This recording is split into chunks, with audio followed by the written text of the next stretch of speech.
Carta de Paulo, a 1 Coríntios, primeira carta de Paulo, a primeira carta aos Coríntios, capítulo 2, verso 1, a seguir. Primeira epístola de Paulo aos Coríntios, capítulo 2, versículo 1. Amém? Amém. Vamos estar lendo o versículo 1 até o verso de número 5. Eu, irmãos, quando fui ter convosco, anunciando-vos o testemunho de Deus, não fui com sublimidade de palavras ou de sabedoria, porque nada me propus saber entre vós, senão a Jesus Cristo e este crucificado. E eu estive convosco em fraqueza e em temor, e em grande temor. A minha palavra e a minha pregação não consistiram em palavras persuasivas de sabedoria humana, mas em demonstração do Espírito e de poder, para que a vossa fé não se apoiasse em sabedoria dos homens, mas no poder de Deus. Vamos ver a tradução. Eu, irmãos, quando fui ter convosco, anunciando-vos o testemunho de Deus, não fiz com ostentação de linguagem ou de sabedoria, porque decidi nada saber entre vós, senão a Jesus Cristo e este crucificado. E foi em fraqueza, temor e grande temor que eu estive entre vós. A minha palavra e a minha pregação não consistiram em linguagem persuasiva de sabedoria, mas em demonstração do Espírito e de poder, para que a vossa fé não se apoiasse em sabedoria humana, e sim no poder de Deus. Amém? Amém. Então, nós começamos esse capítulo 2, onde vemos o caráter da pregação de Paulo, né? Vemos a verdadeira pregação do Evangelho e o seu propósito divino nesses primeiros 5 versículos, onde nos mostra qual era o método de Paulo, né? Qual era o jeito que Paulo pregava, né? Podemos dizer assim, né? Era dessa forma, era desse método, não baseado em filosofias e sabedorias humanas, mas na sabedoria do alto, né? Do poder do alto, que é o Evangelho. Quando fala poder de Deus aqui, nada mais é do que o Evangelho, né? O poder de Deus, o Evangelho, o Espírito de Deus. Nós vemos Paulo cumprindo esse chamado do Senhor Jesus. Em Mateus capítulo 28, do verso 18 ao 20, nós vemos a comissão de Cristo, né? Ide, portanto, pregue o Evangelho, faça discípulos, batiza-os e os ensina a guardar todas as coisas que eu os tenho guardado, todas as coisas que eu os tenho ensinado. Em Atos dos Apóstolos, capítulo 18, do verso 1 a 11, onde nós vemos Paulo, quando ele chega em Corinto, a primeira coisa que ele faz é pregar, ou seja, ele prega o Evangelho. E pregando o Evangelho, no versículo 8 do capítulo 18 de Atos, muitos ouviram e creram, e foram batizados, no versículo 8.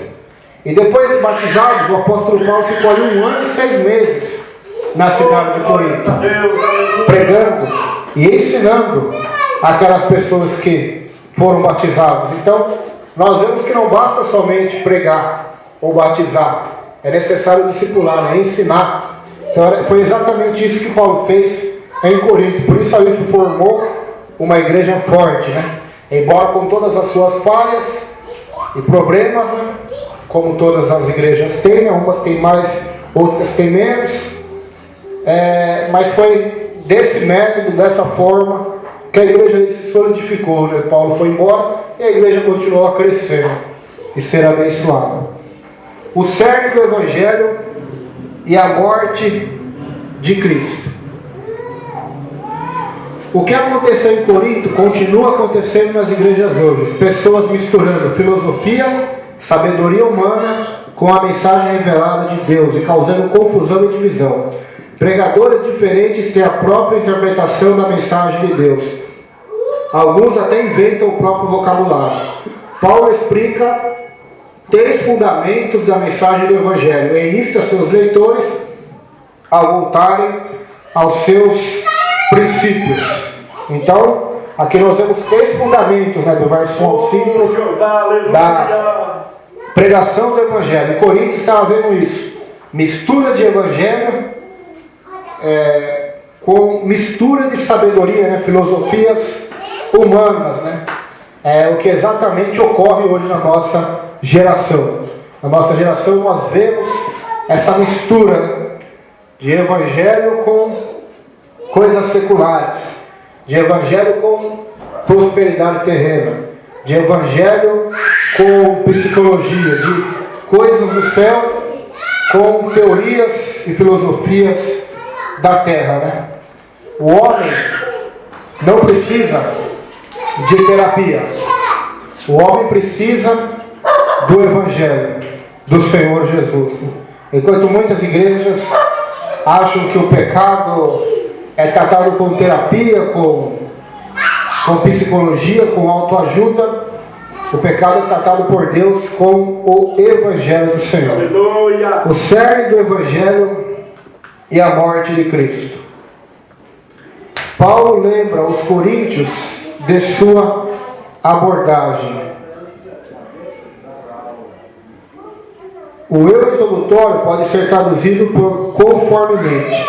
Tomando por base 1 Coríntios 1,31, a glória de Deus. Paulo não havia ido a Corinto para se promover, nem para começar um fã-clube religioso.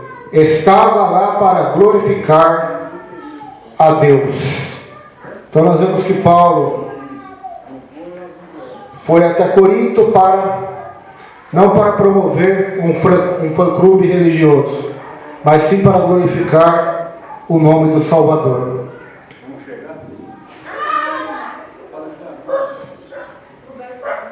Os filósofos e mestres itinerantes dependiam de sua sabedoria e eloquência para granjear seguidores. A cidade de Corinto estava abarrotada de encantadores. Paulo não dependia de um discurso eloquente, nem de uma argumentação engenhosa. Aleluia. Simplesmente declarava a palavra de Deus no poder do Espírito. Era um embaixador, não um vendedor do Evangelho.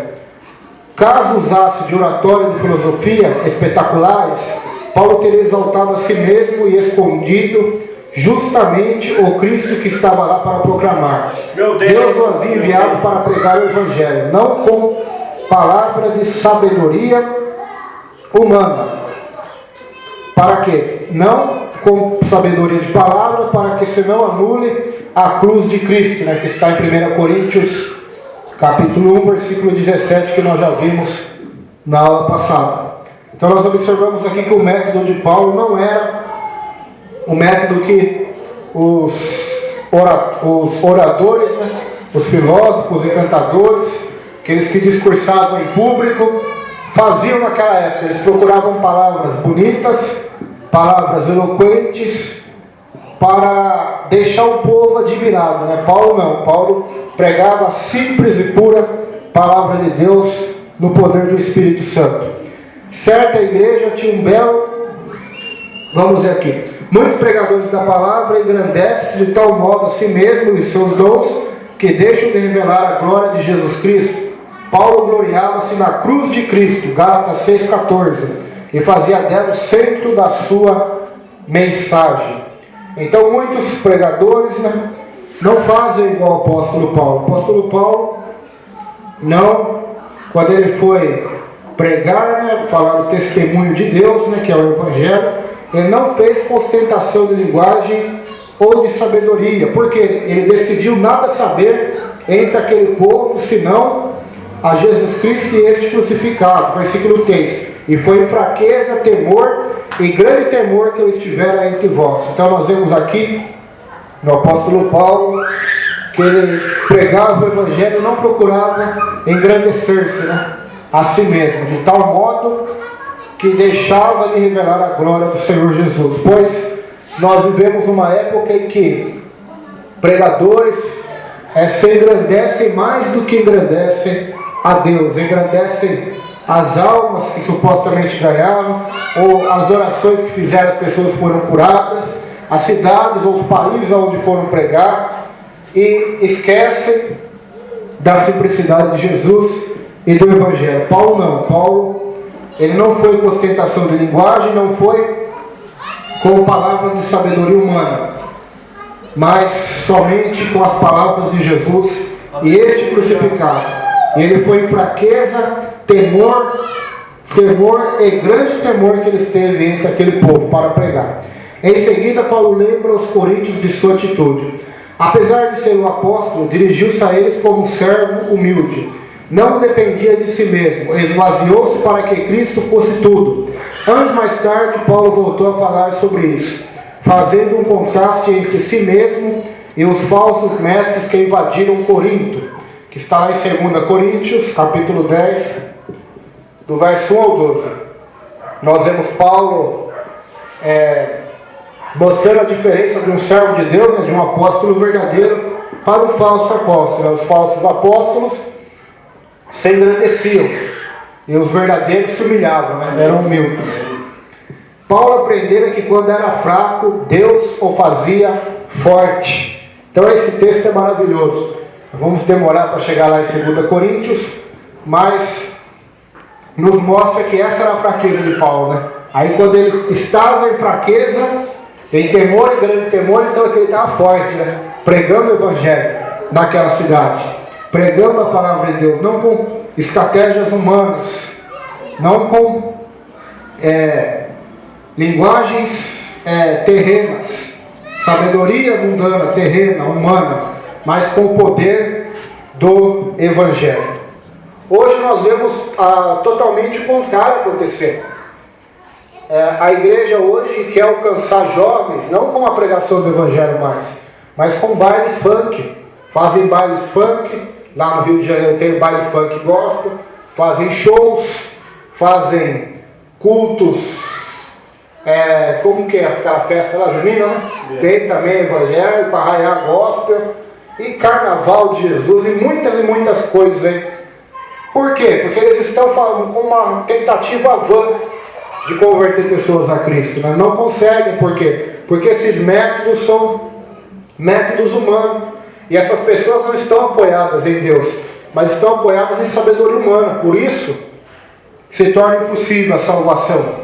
Por isso que Paulo não usava desse artifício, porque se ele fosse um homem que usasse somente da eloquência, de toda a sua inteligência, capacidade, para impressionar o povo diz, olha, aquele homem é sábio, olha como ele se expressa, olha como ele é eloquente. Nunca vimos um homem falar como ele fala, saber se expressar, se comunicar com o povo. Nunca vimos isso. A fé dele se apoiaria em Paulo, não em Jesus. E Paulo, quando fosse embora, com certeza muitos desviariam, ou abandonariam, ou a grande maioria, né? É isso que nós vemos acontecer nas igrejas hoje. Se muitos pastores deixarem suas igrejas, a maioria dos crentes desviam junto, né? Por quê? Porque estão apoiados na sabedoria humana e não no poder de Deus. A salvação deles é confirmada pelo homem, não pelo Espírito Santo. É a mesma coisa nós dizemos para a pessoa, olha, você aceitou Jesus, você está salvo. Nós não podemos dizer isso, porque quem dá o testemunho da salvação é o Espírito Santo. Não é assim que a Bíblia ensina? Deus, o Espírito de Deus, testifica no seu coração que você é filho de Deus. Glórias a Deus. Se a tua certeza vier de mim, é uma certeza, como podemos dizer, duvidosa, né? Porque é a palavra de um homem é falha. Mas quando é a palavra de Deus, o Espírito de Deus, a certeza da salvação não pode ser tirada por nenhum homem. Então essa é a verdadeira salvação da falsa, né? Salvação que é pregado e ensinado muito. O apóstolo dependia do poder do Espírito Santo. Não era a sua experiência nem a habilidade que dava poder a seu ministério. Era a obra do Espírito de Deus. Sua pregação era uma demonstração, não um espetáculo. O termo traduzido por demonstração significa prova legal apresentada em um tribunal. Então, o termo grego para a palavra demonstração significa prova legal apresentada em um tribunal. Então, a pregação de Paulo era a prova, né? A prova da salvação, a prova de Jesus Cristo, né? Que foi crucificado e ressuscitou ao terceiro dia para garantir ao povo a salvação. O Espírito Santo usava a pregação de Paulo para transformar vidas. E para o apóstolo isso era prova suficiente de que sua mensagem era de Deus. Os pecadores perversos eram transformados pelo poder de Deus. Então essa era a prova, era a demonstração do poder.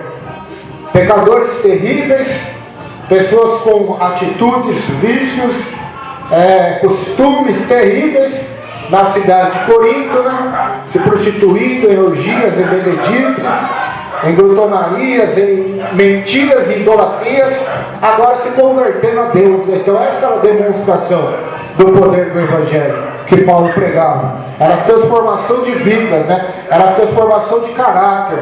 Era pessoas que antes odiavam a Deus, agora amavam a Deus. Eram pessoas que antes amavam o pecado, eram viciadas do pecado, agora libertas do pecado, para viver a vida com Deus. Então essa é a demonstração do poder do Evangelho. No entanto, devemos observar que Paulo não está dizendo aos ministros que devem ser deliberadamente desleixados ou que não devem usar os dons que Deus lhe deu. Homens como Charles Spurgeon e George Whitefield eram oradores talentosos, cujas palavras tinham grande poder, mas não dependiam de seus talentos naturais. Antes confiavam que o Espírito de Deus operaria no coração de seus ouvintes. E era exatamente isso que acontecia. Os que ministravam a palavra devem se preparar a usar todos os dons que Deus lhe deu, mas não devem se fiar em si mesmos. Ou seja, podemos usar uma linguagem eloquente, uma linguagem coerente, né? Nos preparar. Porque um dos grandes pregadores foi Charles Spurgeon, George Whitefield. Foram homens que pregavam sem microfone para milhares de pessoas em auditórios. Faziam 3, 4 cultos por semana para milhares de pessoas e pregavam com uma sabedoria e com uma eloquência terrível. Mas mesmo assim eles dependiam do Espírito Santo, do poder de Deus. Perguntaram para Charles Spurgeon qual que é o segredo da igreja do tabernáculo. Porque essa igreja sempre está cheia de pessoas, pecadores estão saindo. Qual que é o segredo, Spurgeon?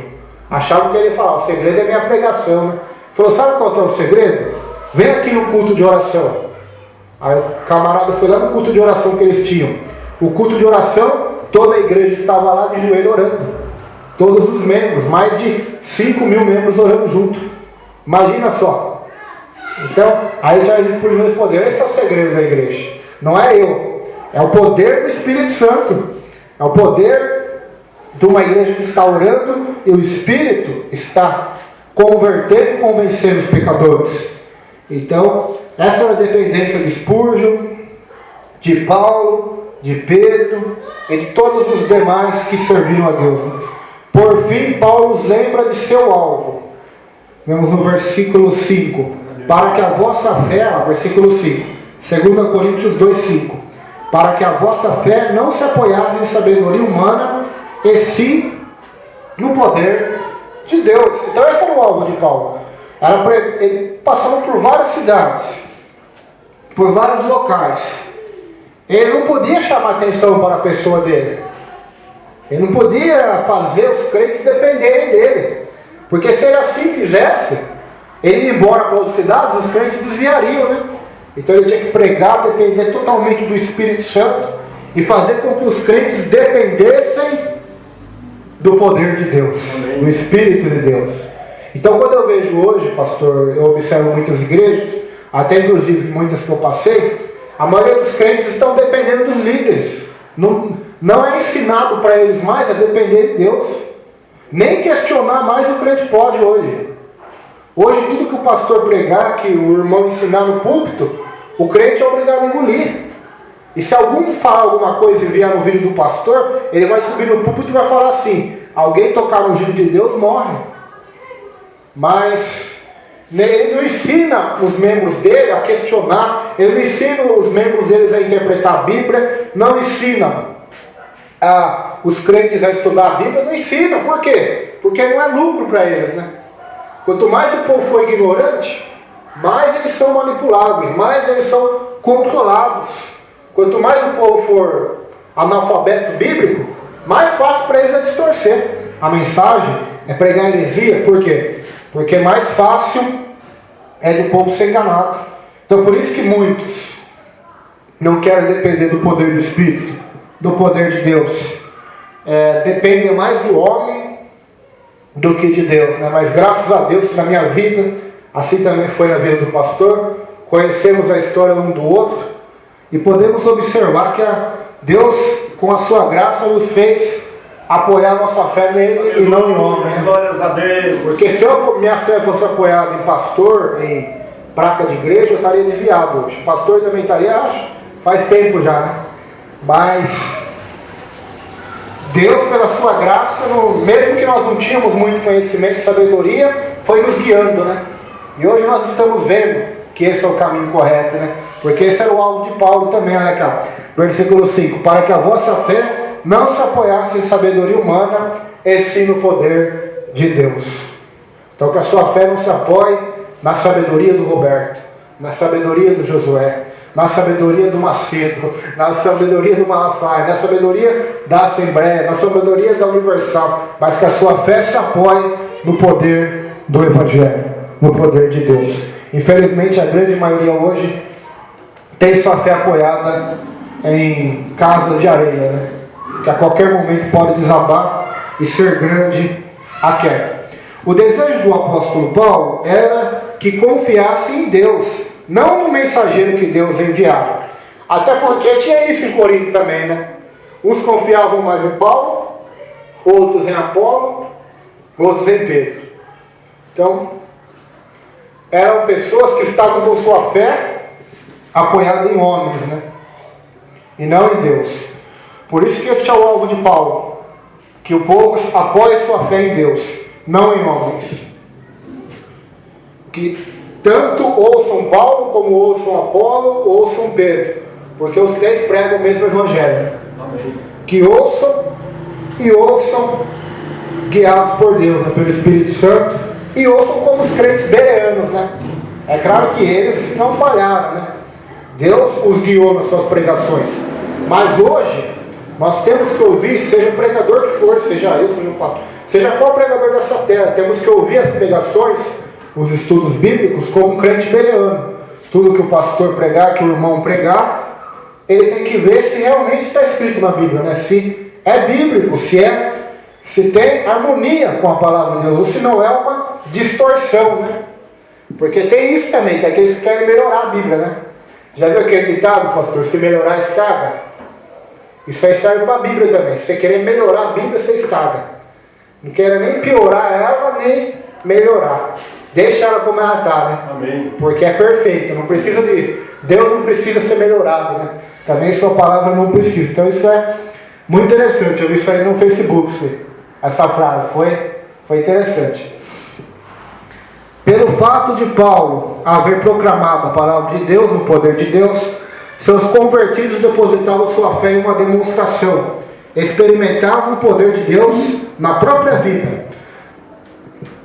Anos atrás, um cristão muito sensato me disse: quando estiver levando pessoas a Cristo, nunca lhes diga que foram salvas, porque fizeram isto ou aquilo. Cabe ao Espírito Santo testemunhar às pessoas que receberam a salvação. A menos que ele opere, não há salvação alguma. Sem dúvida, um conselho sábio. Então esse é o comentário bíblico que nós lemos aqui, né? O autor destes livros de estudo bíblico também, um homem certa vez disse isso para ele: olha, quando você for levar alguém até Jesus, pregar, convidar a pessoa para ter um encontro com o Senhor Jesus, nunca diga a ela que está salva, né? Nunca diga a ela. Por quê? Porque ela fez uma oração, ou porque ela se batizou nas águas, ou porque ela abandonou o cigarro. Por quê? Porque você, como homem, não tem autoridade para dizer isso. E se você dizer isso, a fé dela vai se apoiar em você, no que você disse, não no que o Espírito disse. Então deixa o Espírito Santo, deixa a palavra de Deus penetrar, deixa o Espírito, o poder do Senhor entrar no coração dele ou dela, e testemunhar no coração desse homem, dessa mulher, que ela realmente é salva, que ela realmente nasceu de novo. Porque do contrário nós não vamos ter convertidos, né? Vamos ter convencidos, o que é a grande maioria hoje, que está nas igrejas, não são convertidos, são convencidos. O pastor convenceu elas que elas são salvas porque elas dão dízimo, ou porque elas frequentam todos os cultos, porque aceitaram Jesus aqui na frente, fizeram a oração, repetiram a oração que o pastor fez. Então declarou que elas estão salvas, mas não nasceu de novo. Ah, mas você olha para a pessoa, ela é um Nicodemos da vida, né? A pessoa de uma boa moral, mas não nasceu de novo. Pode ser um Nicodemos, um homem de boa reputação, de boa moral, conhecedor das Escrituras, mas se não nascer de novo, não entrará no reino dos céus. Então, esse é o conselho do apóstolo Paulo para o povo, para os pregadores de hoje, né? Vocês preguem para que o povo apoie sua fé, não em vocês mesmos, não em seus dons, não em sua sabedoria, mas no poder do Senhor, no poder de Deus. O Evangelho ainda é o poder de Deus para transformar a vida dos homens. A eficácia do evangelismo não depende de nossos argumentos, nem de expedientes persuasivos, mas sim do poder de Deus operando em nossa vida e por meio da palavra que compartilhamos. Então nosso trabalho é compartilhar a palavra, é pregar, é anunciar, evangelizar, ensinar a palavra de Deus. Agora os frutos, o crescimento é Deus que vai dar. A semente que vai germinar é Deus. O resultado é de Deus. A nossa obrigação, de acordo com a Bíblia, é pregar com fidelidade a palavra. Agora os resultados, se converterão ou não, isso já não cabe a nós. Isso é uma obra do Espírito de Deus. É uma obra do Senhor. E jamais nós poderemos fazer isso, né? Jamais nós vamos conseguir entrar na mente de um homem, no coração de um homem e mudá-lo. E transformá-lo de novo, né? Numa nova criatura. E apagar os seus pecados. E mudar o seu caráter. Mudar completamente. Somente Cristo pode fazer isso. Versículo 6 agora. Nós vamos ver do verso 6 ao 9. Verso 6 ao 9. Versículo 6 até o versículo 9.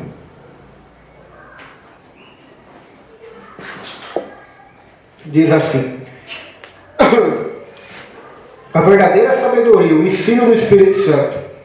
Entretanto, expomos sabedoria entre os experimentados, não porém a sabedoria deste século, nem a dos poderosos desta época, que se reduzem a nada, mas falamos a sabedoria de Deus em mistério, outrora oculta, a qual Deus preordenou desde a eternidade para a nossa glória. Sabedoria essa que nenhum dos poderosos deste século conheceu, porque se tivesse conhecido, jamais teriam crucificado o Senhor da glória. Mas como está escrito, nem olhos viram, nem ouvidos ouviram, nem jamais penetrou no coração humano o que Deus tem preparado para aqueles que o amam. É um versículo que muita gente cita, né? Mas nós vamos ver o contexto dele hoje, né? Como ele é citado. Então nós vemos aqui a verdadeira sabedoria, né? Sabedoria do alto, a sabedoria do Espírito Santo, e essa Paulo tinha de sobra, né? Aleluia. O próprio Pedro diz que Paulo escrevia coisas que eram difíceis de entender. Por quê? Por causa da sua muita sabedoria, né?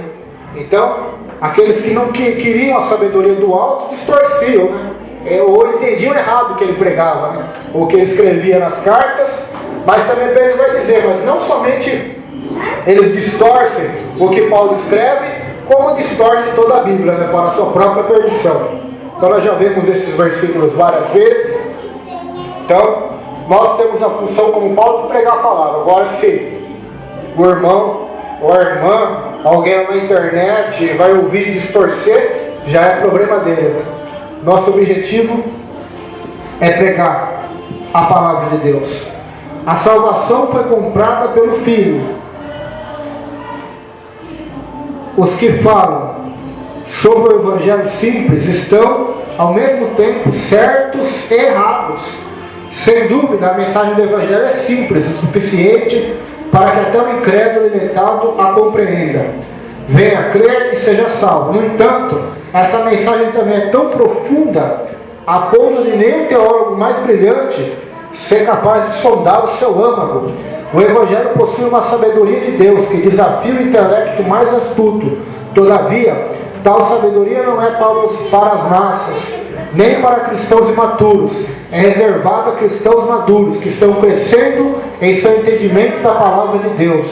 O termo experimentado, que Paulo usa aqui no versículo 6, que nós acabamos de ler, é reservado a cristãos maduros que estão crescendo em seu entendimento da palavra de Deus. O termo experimentado significa maduros. Talvez aqui Paulo esteja respondendo àqueles membros da igreja que promoviam Apolo, o mestre eloquente e profundo. Então a sabedoria de Deus, as coisas profundas de Deus, são para os maduros. A interpretação das parábolas são para os discípulos, né? O segredo das parábolas, a revelação de Deus é para os discípulos, é para aqueles que se achegam a Ele, né? Por isso que Paulo diz aqui no versículo 6, eu vou ler a tradução para nós vermos. Todavia falamos sabedoria entre os perfeitos, não porém a sabedoria deste mundo, nem dos príncipes deste mundo que se aniquilam. Ou seja, Paulo falava da sabedoria, falava com eloquência, com sabedoria, mas entre os cristãos maduros, ou seja, aqueles que realmente estavam prontos, né, estavam preparados para receber o alimento sólido, né? Não podemos dizer a feijoada, né? Porque as criancinhas que haviam ali em Corinto não podiam beber ainda, né? Não podiam comer feijoada, tinham que beber leite, né? Porque eram carnais. Nós vamos ver isso aqui no 3º capítulo de Coríntios, ó. 1 Coríntios 3, verso 1. Eu, irmãos, não vos pude falar como a espirituais, mas como a carnais, como a meninos em Cristo. Com leite vos criei, não com manjar, porque ainda não podeis, nem tampouco ainda agora podeis suportar. Somente até aqui, só para nós vermos que aquele povo, a maioria deles não eram maduros na fé, não amadureceram, não cresceram, não se aperfeiçoaram na fé. Eram anões espirituais. Então Paulo tinha que criar eles com leite ainda. Paulo poderia estar ensinando a eles coisas muito mais profundas da Bíblia, mas tinha que ensiná-los beabá ainda. Por quê? Porque eles não amadureceram. Lá em Hebreus vai estar a mesma coisa também escrito. Vai estar escrito assim: vocês já eram para ser mestres, mas ainda necessitam que alguém vos ensine os princípios da palavra de Deus rudimentares, como batismo, juízo final e assuntos assim que todo cristão tem a obrigação de saber, né? Então, era necessário. Então nós vemos o mesmo quadro hoje na igreja moderna também. Já era para saber grandes coisas de Deus, mas está no leite há muito tempo, né? Não suporta o alimento sólido. Se alguém pregar alimento sólido, elas vão embora, né? Elas desviam, elas não aceitam ouvir o alimento sólido de Deus. A sabedoria vem de Deus, não do homem, a qual Paulo pregava. Ela instrui o cristão maduro sobre o plano eterno e imensurável que Deus tem para seu povo e sua criação. Nem o mais sábio dos poderosos desta época é capaz de inventar ou de descobrir a sabedoria maravilhosa de Deus sobre a qual Paulo fala. Então essa sabedoria não é revelada aos príncipes deste mundo, aos cientistas, às pessoas mais inteligentes e doutas. Esta sabedoria é dada e revelada somente aos filhos de Deus, né? Aos seguidores do Senhor Jesus Cristo. Versículo 7. Ela foi escondida lá. Mas falamos da sabedoria de Deus, oculta em mistério, a qual Deus ordenou antes dos séculos para a nossa glória. Assim é chamada de mistério, pois no Novo Testamento o mistério é um segredo santo, uma verdade oculta em eras passadas, mas revelada agora ao povo de Deus. O Senhor usou Paulo de maneira especial para compartilhar vários mistérios relacionados ao Evangelho. É importante observar, porém, que Paulo usa a primeira pessoa do plural, tendo cuidado de não deixar de fora os outros apóstolos. Então, falamos da sabedoria de Deus, oculta em mistério, a qual Deus ordenou antes dos séculos, para a nossa glória. Então é dessa sabedoria, deste poder, é desse mistério, né, que só é revelado aos crentes. Por isso que muitas vezes a gente se pergunta, né, mas como aquela pessoa ouve o Evangelho, não se converte? Como aquela pessoa vê tudo o que está acontecendo no mundo, mesmo assim não se entrega a Cristo, né? Porque o mistério de Deus não lhe foi revelado ainda, né? Não lhe foi revelado ainda. Embora está revelado na Bíblia, ela pode ler na Bíblia a revelação do mistério já revelado, mas parece que continua oculto ainda para ela. Por quê? Porque em 2 Coríntios, capítulo 4, versículo 4, Paulo vai dizer que o príncipe, o Deus deste século, cegou o entendimento das pessoas, dos incrédulos, para que não apareça, não resplandeça a luz do Evangelho da glória de Cristo. Então muita gente está cega pela sua própria sabedoria, né? A sua própria sabedoria, inteligência, religiosidade será sua ruína, perdição e condenação. Porque em vez de eles confiarem na sabedoria de Deus, confiam na sua própria, né? Em vez de eles confiarem na justiça de Deus, eles confiam na sua justiça própria. Em vez de eles confiar na graça de Deus, eles confiam nas suas boas obras, entre aspas, né? Porque Deus, somente Ele é bom. Ela envolve os desígnios de Deus, versículo 7. Mas falamos a sabedoria de Deus oculta em mistério, a qual Deus ordenou antes dos séculos para a nossa glória. Isso significa que Deus criou um plano, colocou em ação e providenciará para que seja bem sucedido. O grande plano de redenção não é uma improvisação apressada da parte de Deus depois de ver que o homem havia feito. Apesar de tudo isso nos deixar perplexos, devemos aceitar a verdade bíblica da eleição e da predestinação divina. Até mesmo a morte de Jesus Cristo foi ordenada por Deus. Atos capítulo 2, verso 22. Ainda que homens tenham sido responsabilizados por esse ato perverso, um dos segredos da oração eficaz é apegar-se aos propósitos de Deus pela fé. Então quando Adão e Eva pecam, Deus já tinha um plano, já tinha o seu plano. Antes deles pecarem, antes da fundação do mundo, Deus já tinha um plano, né? Que o cordeiro seria morto. Nós vimos lá no Apocalipse, né? Cordeiro que foi morto antes da fundação do mundo, né? Porque Deus sabe de tudo, não é pego de surpresa. Então Deus já predestinou que o seu filho viria até a terra, né? Para morrer pelos nossos pecados, para ser o nosso Salvador, né? Para ser o nosso advogado, né? Então muitos não aceitam a eleição, a predestinação, mas ela está na Bíblia inteira. Não tem como nós fugirmos disso. Nós vemos Jacó e Esaú. Deus amou Jacó e aborreceu Esaú antes deles nascerem já. Agora, quem somos nós para questionar Deus, né? Quem somos nós, seres humanos? Eu acredito na predestinação, na eleição, como também acredito na responsabilidade do homem, né? Que nós somos seres que foram criados por Deus e temos responsabilidade e vamos arcar com elas no juízo final, né? Então, ninguém vai poder ir para o inferno e dizer, a culpa foi de Deus. Deus me predestinou ao inferno. Não. Todos que vão para o inferno vão pelo seu pecado, vão pela sua própria força. Agora no céu não. Todos que vão para o céu vão pela força do céu, né? Pela força de Deus, pela graça de Deus. Porque o livre-arbítrio nada mais, na minha opinião, o livre-arbítrio nada mais é do que isso. Nós temos liberdade de escolher, sempre escolhemos o que desagrada a Deus, né? O que não é do agrado do Senhor. Versículo de número 7 agora. Versículo 7. As crianças ficam quietas. Versículo 7. Mas falamos a sabedoria de Deus, oculta em mistério, a qual Deus ordenou antes dos séculos para a nossa glória. Ela redunda em glória para o povo de Deus. Uma das explicações mais completas do plano de Deus ao longo das eras se encontra em Efésios 1.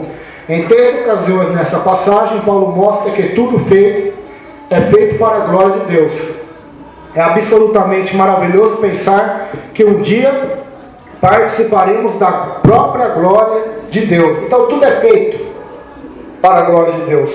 O plano da salvação é feito para a glória de Deus, né? Para Deus ser glorificado na vida dos salvos, né? E também na vida dos que rejeitaram a bondade de Deus, preferiram a maldade dos seus corações, preferiram o conselho de Satanás. Então a justiça de Deus será glorificada no inferno também, como um Deus justo, né? E também no céu, como um Deus que justificou aqueles que creram em Jesus. Aleluia. Então, Deus vai ser glorificado. Nós crendo nele ou não, ele vai ser glorificado do mesmo jeito, né? Deus não depende, como diz a Bíblia, né? Deus não depende do homem, né? Quem que deu a ele alguma coisa primeiro, ou quem foi o seu conselheiro, né? Se dele vem todas as coisas, como diz a palavra. Então, tudo é dele, tudo é para ele, a glória é para sempre, como está em Romanos lá. Verso 8. A qual nenhum dos príncipes deste mundo conheceu, porque se conhecessem, nunca crucificariam ao Senhor na glória. Então aqui está a maior prova de que aqueles fariseus, aqueles religiosos judeus daquela época, eram filhos do inferno, eram filhos do diabo. Por quê? Porque se conhecessem a Jesus e o Deus Todo-Poderoso, jamais teriam feito aquilo com Jesus. Jamais. Nicodemos conheceu o Salvador e não apoiou aquilo. José de Arimateia, Maria, mãe de Jesus, e muitos outros aí que não concordaram com aquele ato, né? Então aqueles que conheceram o Salvador, aqueles que tiveram a revelação do Espírito, não se ajuntaram com o Sinédrio, com a conglomeração dos ímpios, né? Dos perversos que estavam ali gritando na multidão: crucificam, crucificam. Porque se conhecessem o Rei da Glória, jamais teriam colocado ele numa cruz, né? Então, os sábios, né? Os homens mais sábios da época, hein, pastor? Que nós estamos falando, hein? Amém. Colocaram Jesus na cruz. Então, hoje, será que seria diferente? E religiosos, não estou falando de cientista, não. Estou falando de os religiosos, né? Então, será que se Jesus viesse hoje, não vai acontecer, porque, né? Profecia bíblica, só uma suposição, né? Então, nós refletimos. Mas se Jesus, antes de vir a sua segunda vinda, ele resolvesse vir mais uma vez na terra para pregar por 40 dias, será que os líderes evangélicos iriam crucificá-lo de novo? Pode ter certeza que sim, eu falo sem sombra de dúvida nenhuma. Ele seria chutado. A Igreja Católica diz que é de Jesus, ia ser a primeira a chutá-lo para fora. As igrejas evangélicas que pregam teologia da prosperidade, as igrejas evangélicas tradicionais, que acham que só elas vão para o céu, seriam as primeiras a chutar Jesus para fora. Então, para nós vermos que muita gente diz que conhece a Deus e também não conhece. Quem são os poderosos deste século, aos quais Paulo se refere? Sem dúvida, os governantes que estavam no poder quando Jesus veio à terra. Ou seja, os líderes que não souberam identificá-lo. A oração de Jesus na cruz: Pai, perdoa-lhes, porque não sabem o que fazem. Reflete essa verdade. Por certo, a ignorância não justifica o pecado deles, pois Cristo lhes deu todas as provas necessárias para que crescem, mas se recusaram. No entanto, há uma interpretação alternativa. É possível que Paulo esteja se referindo a governantes espirituais e demoníacos desta era.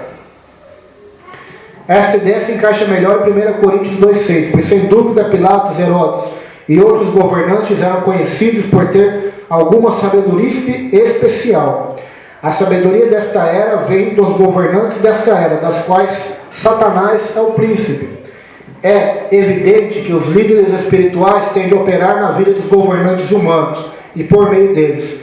Portanto, talvez não convenha forçar uma distinção. Mas se essa interpretação é verdadeira, coloca-nos diante de uma série de considerações desafiadoras. Forças satânicas, inclusive o próprio Satanás, não entenderam o maravilhoso plano eterno de Deus pelas escrituras do Antigo Testamento. Sabiam que o Filho de Deus nasceria e morreria, mas não foram capazes de compreender o significado pleno da cruz, pois Deus ocultou essas verdades. Na realidade, tais fatos estão sendo revelados a principados e potestades por intermédio da igreja hoje. Então o que ele está falando aqui é forte. Nem o próprio Satanás sabia do impacto da cruz, porque se soubesse, ele não teria instigado a multidão, né, a fazer aquilo, né? Mas até ele foi um instrumento de Deus, né? Para cumprir o propósito de Deus, o propósito da remissão dos pecados, da salvação gloriosa e eterna da nossa vida. Então, até eles cooperaram, né? Para o bem daqueles que amam a Deus.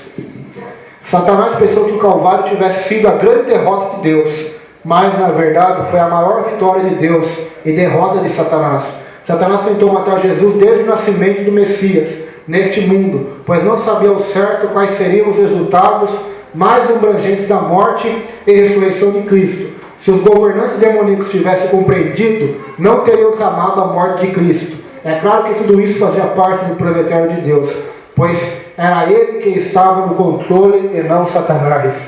Então, se o diabo soubesse alguma coisa de cruz, não teria tentado matar ele tantas vezes, né? Ele jamais sabia. Eu creio que quando a Bíblia diz, não vamos entrar em detalhe porque não sabemos, mas da sua morte e ressurreição passou 3 dias, né? Nesses 3 dias a Bíblia diz que ele desceu no Hades. Imagina a surpresa que foi, né? Para os demônios, para Satanás, para os condenados e para os salvos que estavam ali no seio de Abraão. A surpresa que foi. Quando ele desceu com a vitória e com a glória de Deus, e a Bíblia diz, levou cativo o cativeiro, né? Pregou liberdade aos cativos. Então isso é maravilhoso, né? Aleluia. A Bíblia diz que ele triunfou dos principados e potestades publicamente na cruz, né? Que nós já estudamos aqui. Era esse triunfar quando o soldado, quando o imperador de Roma conquistava um povo inimigo. A primeira coisa que ele fazia, ele pegava o rei dessa terra que ele conquistava, os príncipes, os filhos do rei, os mais sábios, e amarravam todos em corrente e saía pregoando na cidade a sua vitória, né? Para que todo o povo visse. Então, assim Jesus fez com Satanás, seus príncipes e potestades, né? Os expôs à vergonha, ao vitupério pelo poder da cruz, né? Os expôs publicamente e deles triunfou na cruz, né? Então, a cruz foi o maior triunfo de Deus, né? Satanás achava a maior derrota, a maior tragédia. O plano de Deus acabou na salvação. Foi aí que o plano de Deus começou, né? Então, isso é maravilhoso. Versículo 9. Mas como está escrito, as coisas que o olho não viu e o ouvido não ouviu, e não subiram ao coração do homem, são as que Deus preparou para aqueles que o amam. Então o Evangelho é maravilhoso por causa disso, né? Nem o povo daquela época compreendia, né, o total significado da cruz, né? Os líderes, né, não compreendiam. Jamais eles achavam na mente deles que Deus ia salvar o homem, aleluia, através da morte do filho dele na cruz. Jamais eles já sabem que o Messias seria o Cristo crucificado.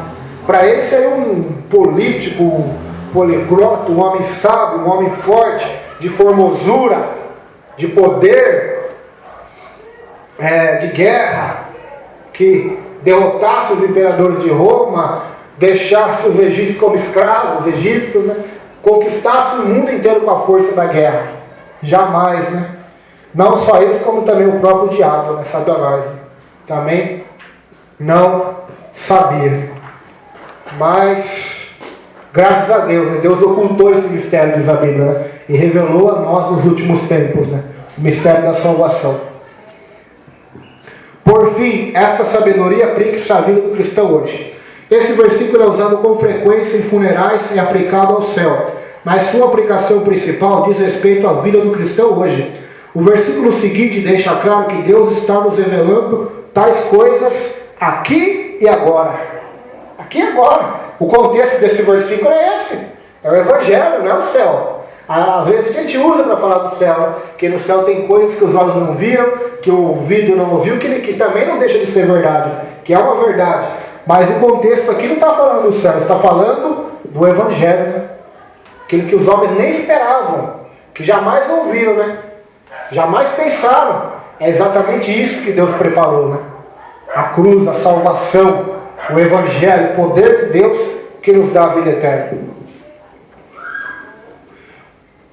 Trata-se de uma citação adaptada de Isaías 64:4. O contexto imediato é relacionado a Israel no cativeiro, esperando o livramento de Deus.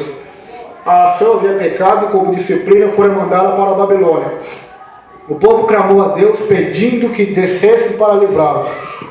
Depois de 70 anos de exílio, Deus respondeu às suas orações. Deus tinha planos para o seu povo e ninguém precisava temer coisa alguma. Paulo aplicou este princípio à igreja. Quaisquer que sejam as circunstâncias, nosso futuro está seguro em Jesus Cristo. Na verdade, os planos de Deus para seu povo são tão maravilhosos que nossa mente não é capaz sequer de começar a concebê-los ou a compreendê-los. Deus ordenou tais coisas para a sua glória.